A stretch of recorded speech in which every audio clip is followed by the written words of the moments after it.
Gandanya sasmita jati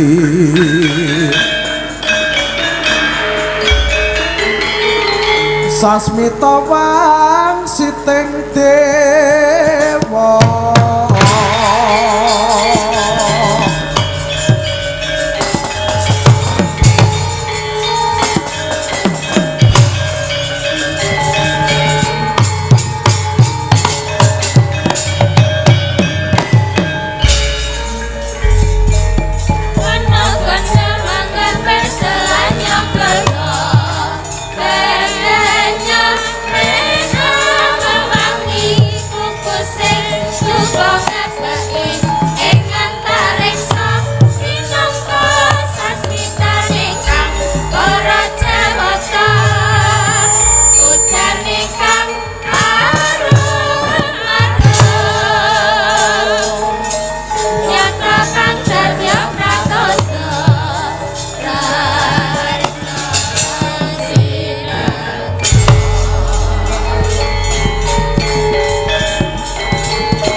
Paglaraning paseban jaba Bindara pingkang samudra obra busananing wadya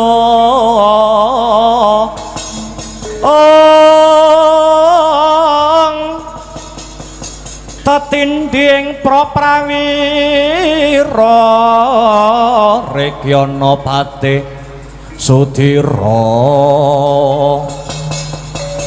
didem kang sami sumewa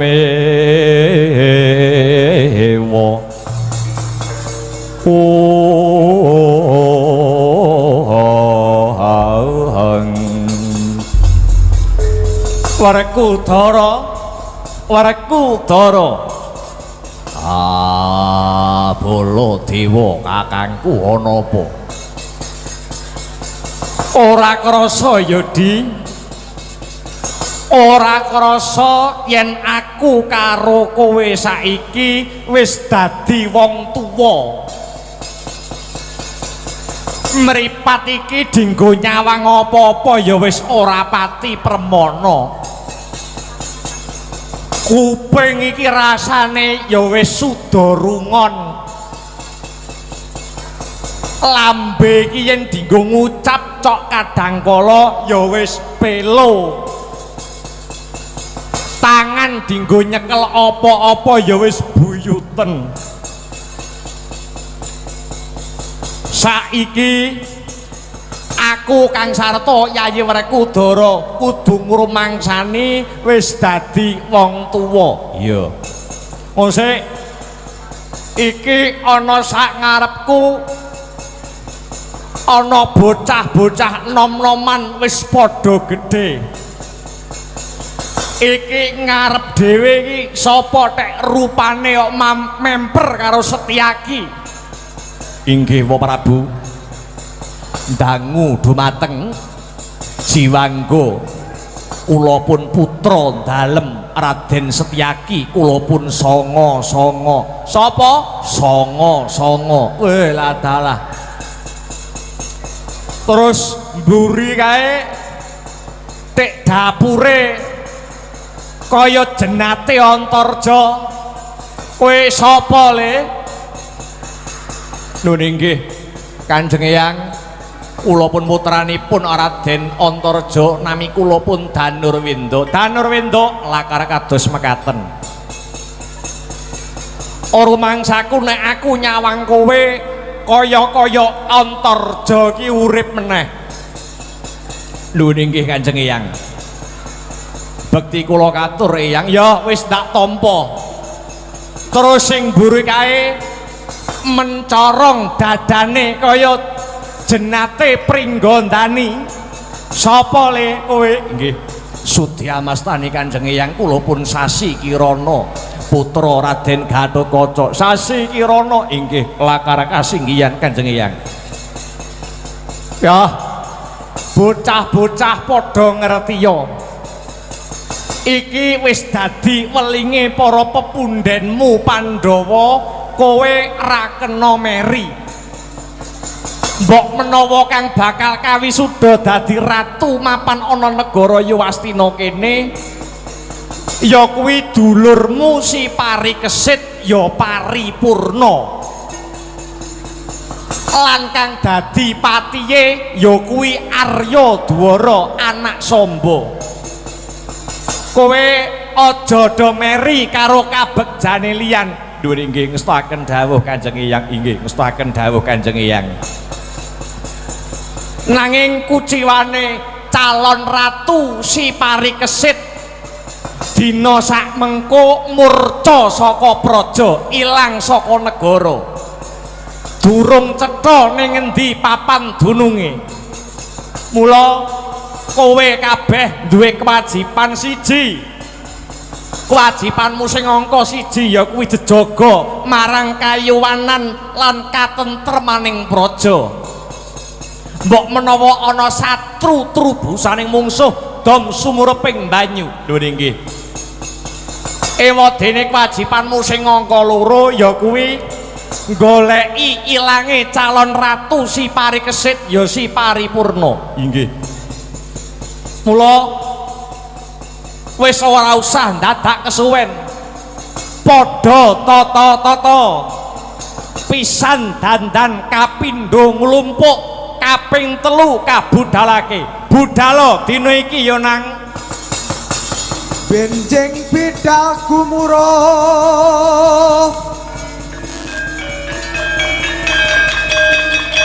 saking paseban Jawi.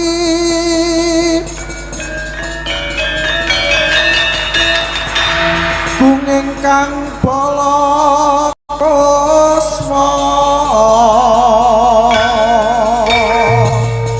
obra busananira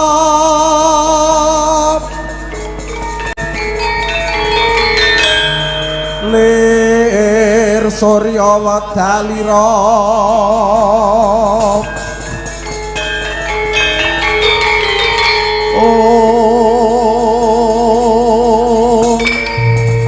harsa madangi jagat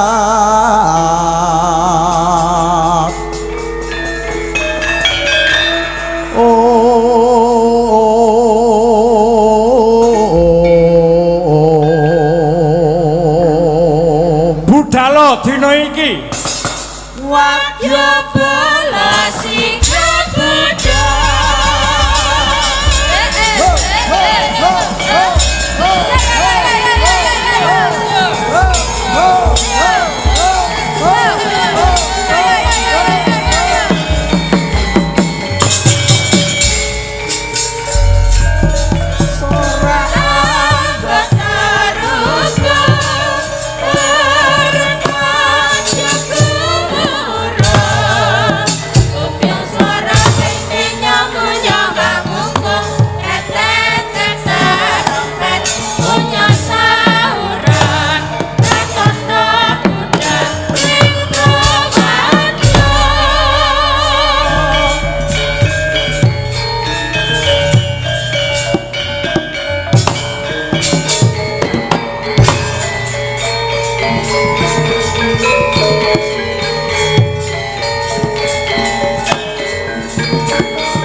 ya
Rikata sang Gatotkaca dinon mabak areka suta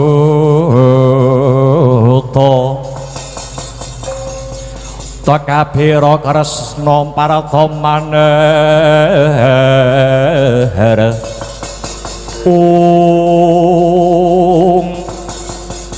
ngaglah wonten tengahing dlanggung nenggih punika putranipun Raden Gatotkaca ingkang kekasih Raden Sasi Kirana nering sedya arsa Angupadi calon ratu anyar calon ratu ing negari Yawastina sedyaning kayun saklintunipun arsa Angupadi murcanipun calon ratu risang parikesit ya sang paripurna inggih punika dados tetangguling kewuh yen to ana moganing lelakon satru trubusaning mungsuh dasare putrane Raden Gatotkaca satriya sekti mandraguna pilih tanding sajroning jurit ya siaga risang Sasi Kirana ngebrak bantala kaping 3 sumusuping Hima Himantaka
dadi atur-atur miturut anut sumarah mring Gusti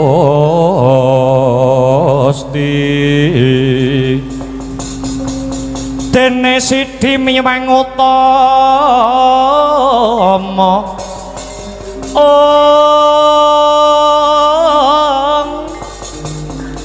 panindak ing praja ngadil bejo dadi bandara rinarapan mring pro abdi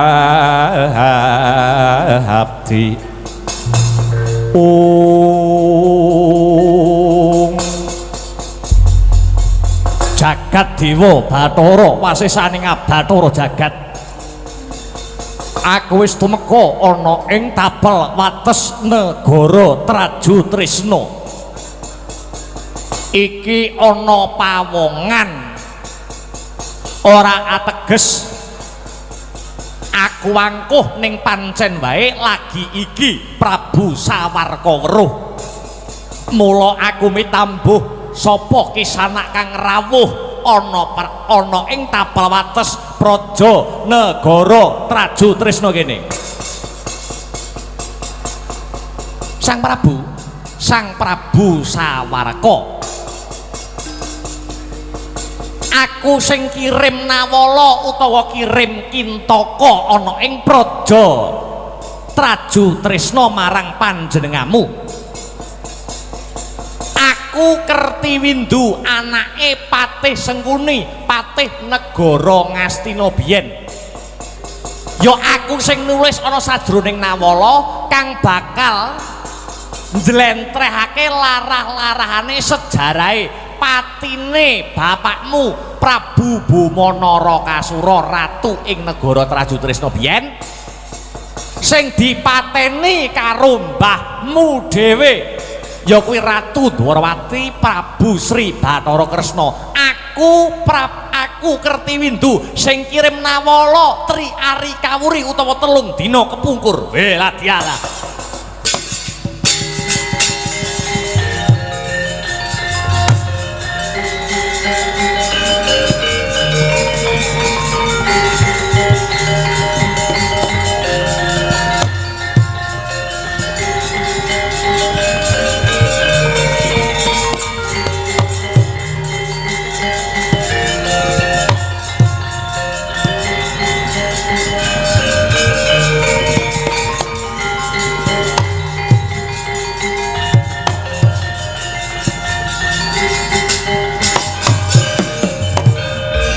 ya iki sing tak goleki ya Raden Kertiwindu pancene aku wis mangerteni yen to Kanjeng Ramaku Prabu Boma Narakasura Suwargi sing mateni jagat ora ana loro kejaba mung Ratu Dwarawati Prabu Sri Bathara Kresna nanging kaya ngapa to jlentrehe kaya ngapa to gamblange panjenengan ingsun durung sumurup mula yen panjenenganmu pirsa kaya piye larah-larahe coba babarna kanthi cetha ora usah nganggo rasa durgama sangga runggi reguh kang sarta pekiwo Sang Prabu piye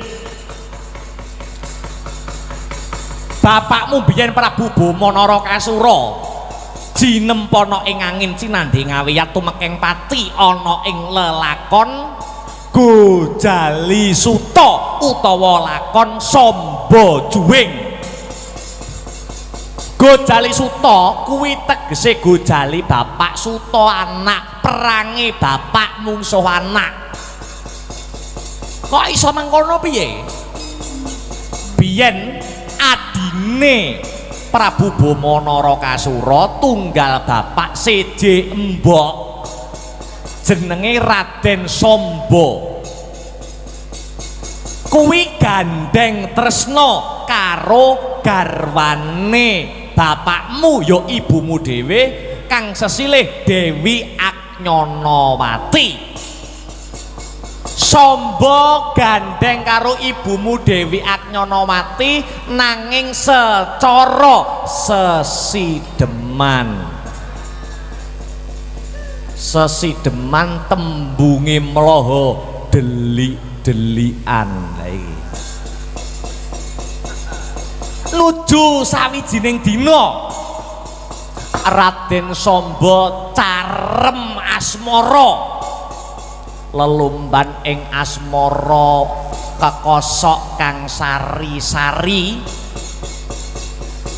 ana salah sawijining pagedhongan dilalah dikawuningani utawa dikonangi karo bapakmu Boma Narakasura. Bapakmu buka lawang ning mripate Boma Narakasura, bapakmu ngeruwi dhewe bojone carem asmara karo Samba tanpa sandangan selembar pun. Muntap penggali bapakmu Boma Narakasura ratu ing negara Traju Tresna nganti ngetokke wujuding pedang ligan dibabat Samba, dijuwing-juwing kuwandane, dibeset-beset kulite nganti tumekeng pati. Mula ana lakon sing jenenge Samba juwing ya ing kene iki. Sapa sing ora muntap, sapa sing ora nesu, sapa sing ora mubal yen bojone digendak wong. Lah iki lho. Samba tumekaning pati, bapake Samba Boma Narakasura Prabu Sri Bathara Kresna. Yen to dongenge ceritane Prabu Kresna kuwi dadi titising Dewa Wisnu, titising dewa pengayoman, dewaning katentreman. Ning kabeh mau gombal. Kabeh mau gombal nyatane Prabu Kresna malah belani si Samba sing wani tumindak culika. Meruhi kahanan kang kaya mangkono Prabu Kresna ngetokke wujuding Kyai Cakra Baskara. Kyai Cakra Baskara ditokke lumepas ngener janggane bapakmu Prabu Boma Narakasura tugel tel sirah gumlundung ana ing kisma.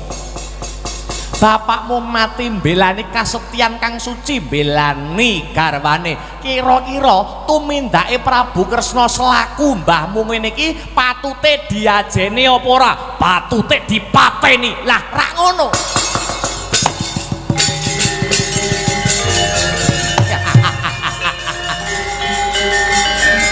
Lanang tenan.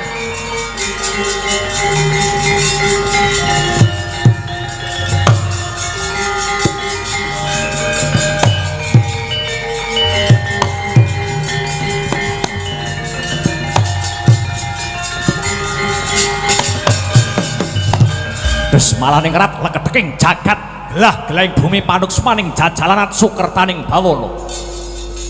Jarene Prabu Kresna titising Dewa Wisnu, dewaning katentreman, dewaning kabagyan, tinemune jebul kosok balen, belani wong luput, belani wong kleru, belani wong salah, wong tumindak sedeng dibelani. Aku ora trima Raden Kertiwindu, kowe ora trima, aku ora trima. Mula dina sak mengko bakal tak dadaki. Yen kowe ndadake ora trima karo Prabu Kresna tumuju ana ing negara Yawastina. Merga Prabu Kresna ing mri palungguhan iki mapan ana Yawastina.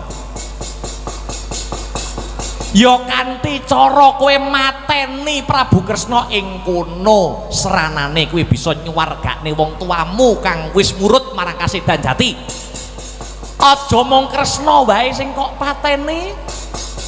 Sak Pandawane pisan sisan gawe ngelar jajan supaya saya Kuncara sing dadi asmamu Prabu Sawarga.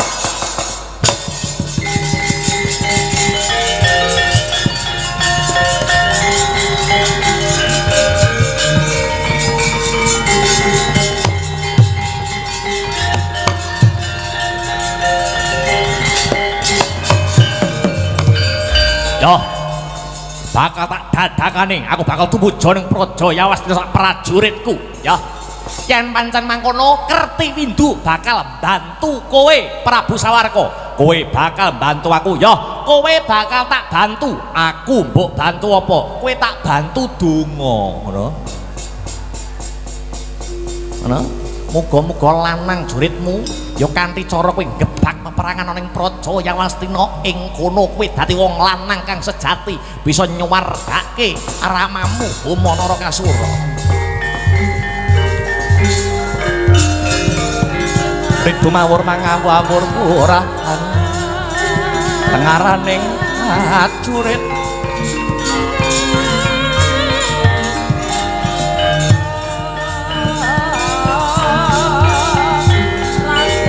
kang naguru bangsa tetek kaya butula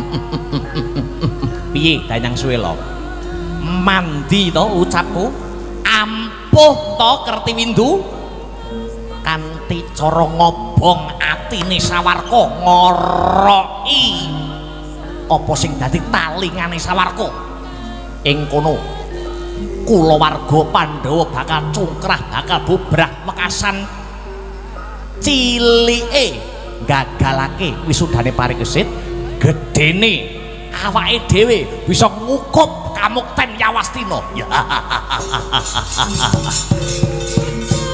Leres Raden.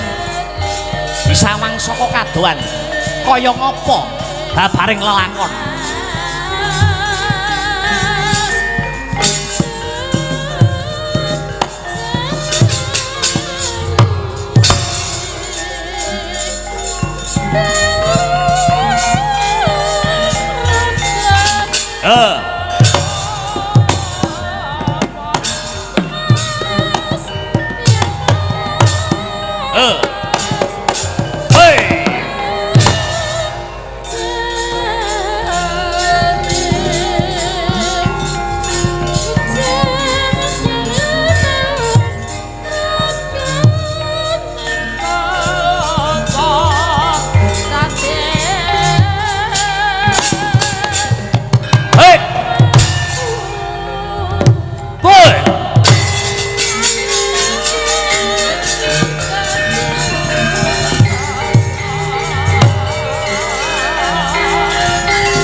Si panunggal paten nono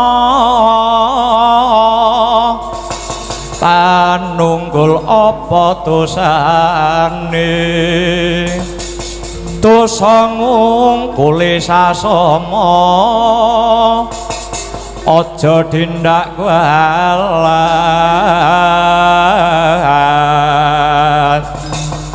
lah iya bener kandamu lali sumber ketiwasan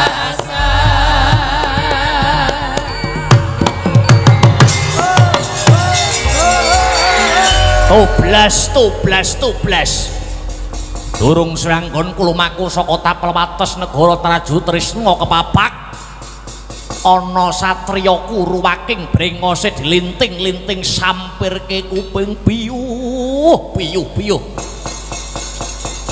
ngaku sapa sing dadi jenengmu tambuh marang aku ya aranku Raden Sanga putrane Raden Setyaki songo-songo ya pancen bener songo-songo ini cara nggonku kiyu-kiyu ngono kowe sapa nyala wadi sing dadi lakumu pendirangan mripatmu kaya srenggala ing wanci pagebluk oke setik gustiku Prabu Sawarka saka negara Traju Trisna tambuh marang aku jenengku Tumenggung Gubuk Asmara. Lah iki. Gubuk Asmara ning saiki kalah karo Mangku Purel. Nyimpango ngiwa utawa nengen. Songo-songo, sepedya laku marang penyang ngendi? Aku bakal gagalke wisudana ratu anyar ya kuwi si Parikesit. Karo ndi sing jenenge Ratu Dwarawati Prabu Kresna sing jarene dina iki mapan ana ing negara Yawastina. Prabu Kresna kon ngene, kon ngencupke asta bakal babate gulune. Ora usah goleki sing ora ana, songo-songo kang bakal ngadepi dedapuramu. Wani karo aku sing tak wedeni apamu. Ngemping lorong gincah pati merangi tatal Grajawu. Legan golek momongan pubono golek pacangan merangi tatal Grajawu. Tebyah datawung sapi kawut takon dosa kowe.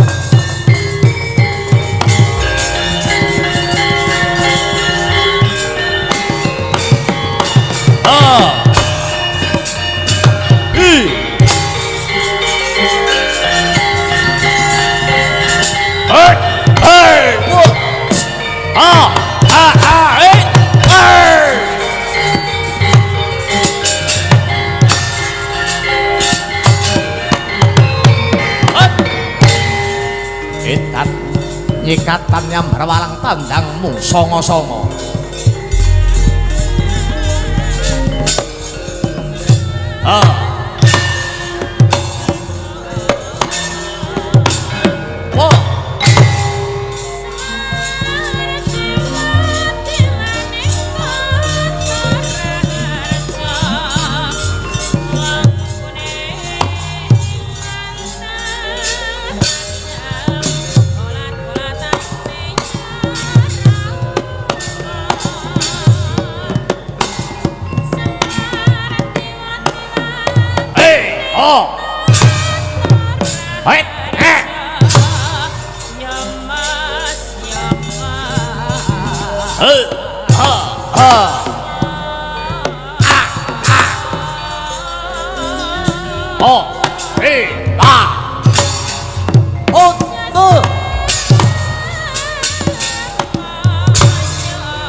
mutiar kowe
jebul diam-diamu kowe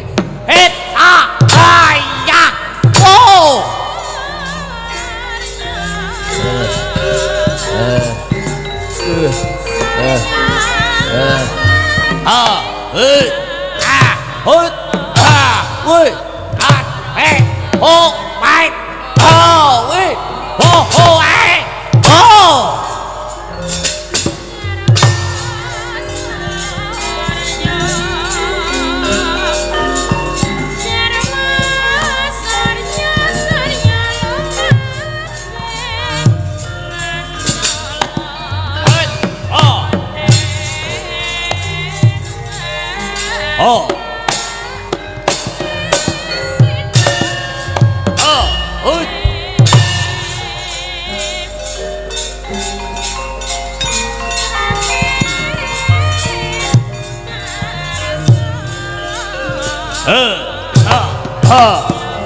Hi.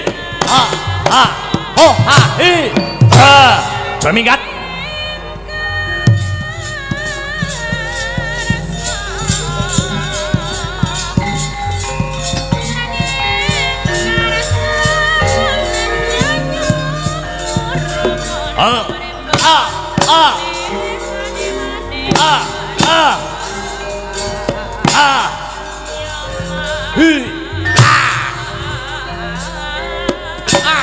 Ampuh rampung iki. Tot.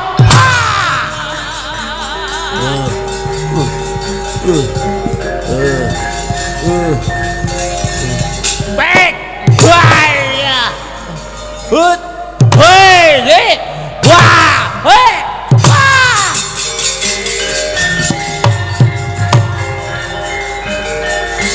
Oh.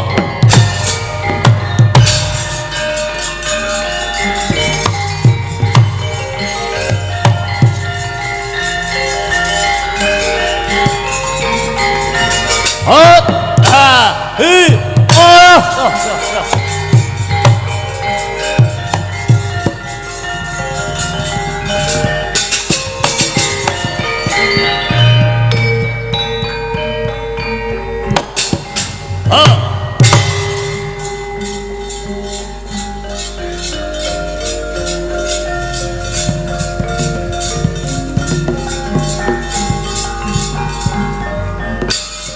Oh. Hit, cepol, ho, hit, hey, ho, hey, hey,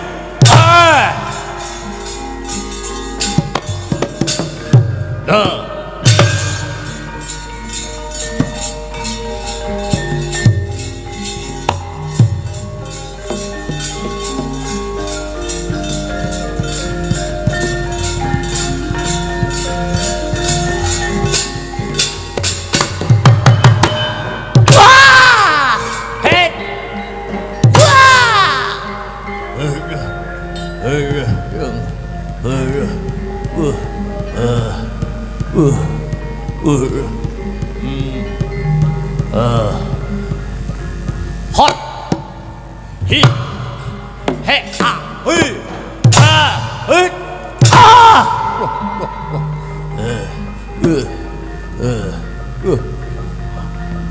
oh, hit, lu, hey,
palaran sih.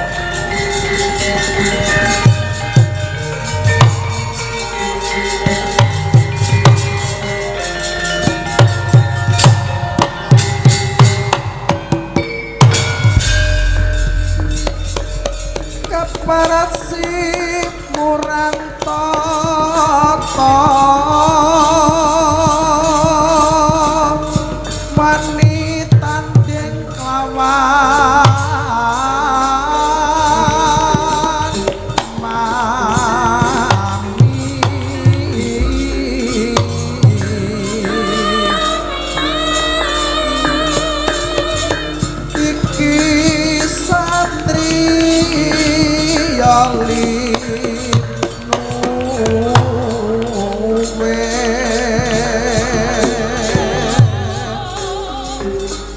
dayeng palu gonsa yati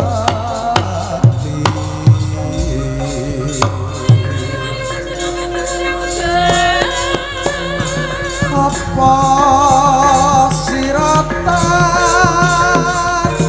ajre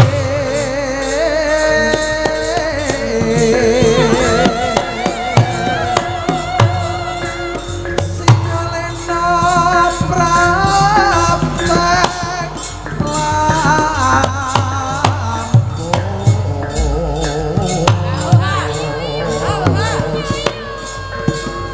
katotno budinira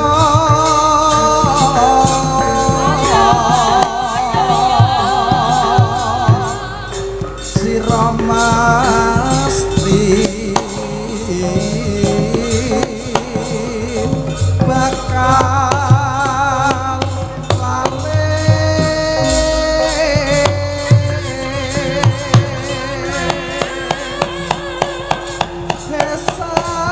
Satria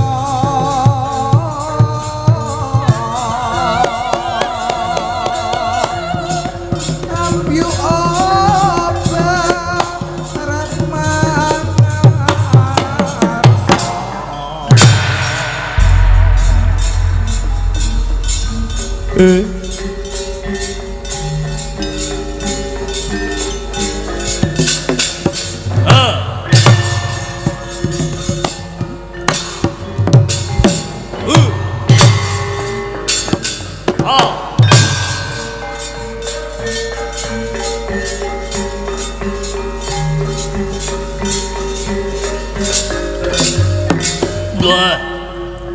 Sapa iki? Sasi Kirana, putra Raden Garutkaca bali takon. Putrane Prabu Boma Narakasura sawarka aku. Miturut dongenge, bapakku biyen musuh bebuyutane wong tuamu. Ning isih menang bapakku. Plemben-plemben roti-roti biyen-biyen saiki. Biyen wong tuaku kalah, saiki anak padha anak aku sing unggule. Cobanen. Wah.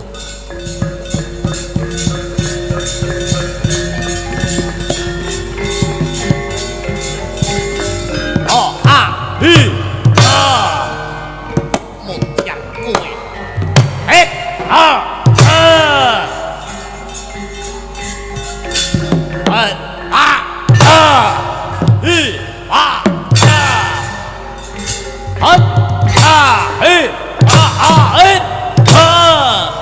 Mutiar.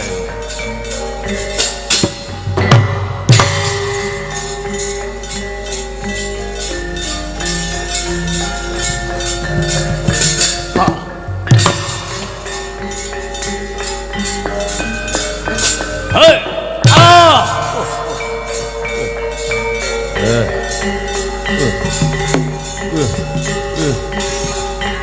Oh, ah, hi, ah, oh, wait, ah, oh, hi, wait,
Aduh, mati aku kaya linolosan otot bebayuku.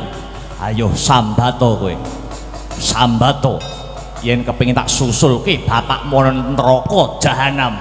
Aduh mati aku ing kene marganing pati. Aku ora ngilang-ngilangi kasektene bapakku Pringgondani Kanjeng Rama Raden Gatotkaca. Lakon tak puntir gulumu ing kene marganing patimu. Sasikirana mandhek.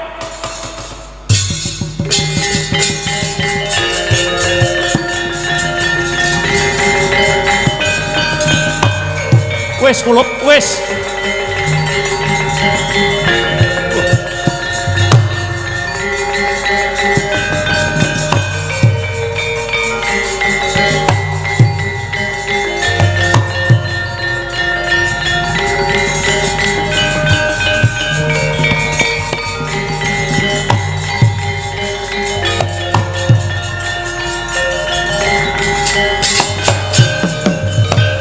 Kala putrane ingsun sira iku wis wanci pisah lan jenenging wangiwa kulineng arti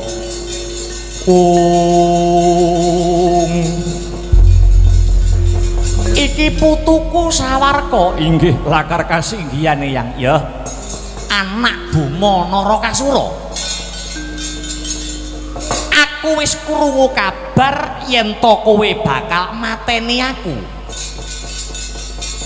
Merga males sedane bapakmu mbiyen Buma Narakasura. Upama aku arep mbok pateni, aku patenono, le Cah Bagus. Ora apa-apa. Aku iki wis kempong perot jambul uwanen. Wong yen wis tuwa parane ning ndi to? Manungsa kuwi dudu ula. Yen ula iso nlungsungi, yen manungsa gedhong ana kuncenana, wong mati mangsa wurunga. Upama aku sida mati dening tanganmu, aku bungah le tresna seneng Cah Bagus. Ning sadurunge kowe mateni aku, tak kandhani ya Sawarka. Nalika semono bapakmu krasa dosa, bapakmu Buma Narakasura krasa luput. Merga wis njejuwing adine lanang si Samba ya wis nubrata. Jane aku ya ora apa-apa Samba arep dipateni mangsa Bandhawa. Merga janjane patrape Samba dhewe iki ya wis kleru. Nanging bapakmu tetep pengin nebus dosane kanthi cara pengin munggah kasuwargan jati, dilalah kodrating jagat. Dilalah kodrating jagat. Patine bapakmu Buma Narakasura ki kudu dipateni dening bapake dhewe, ya aku iki Sawarka. Senadyan aku emoh Kresna ora gelem, nanging si Buma tetep kepingin matine disuwargake dene wong kang dadi titise Hyang Wisnu. Kamangka kang dadi titising Bathara Wisnu ora ana liya kejaba aku. Sawarka. Senadyan abot kanggoku, nanging iki kabeh wis dadi kodrating jagat. Yen aku ora nindakake, yekti aku bakal kena siku dendaning Bathara. Kanthi netes luhe Prabu Kresna tanpa mandheg paribasane, cakra lumepas saka kendhenging langkap dadi lan patine bapakmu Buma Narakasura. Patine Buma tak tangisi 40 dina 40 bengi. Jal, kowe yen dadi aku kepiye Sawarka?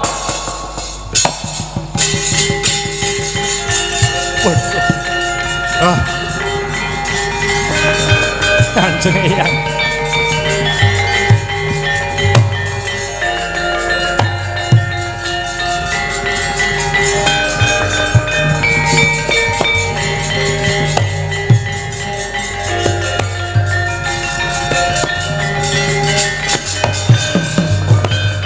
Ngaturaken ageng ing pangapunten awit saking kutunging raos cubluking pangertos ngantos kula cumantaka wanuh wani ngrabat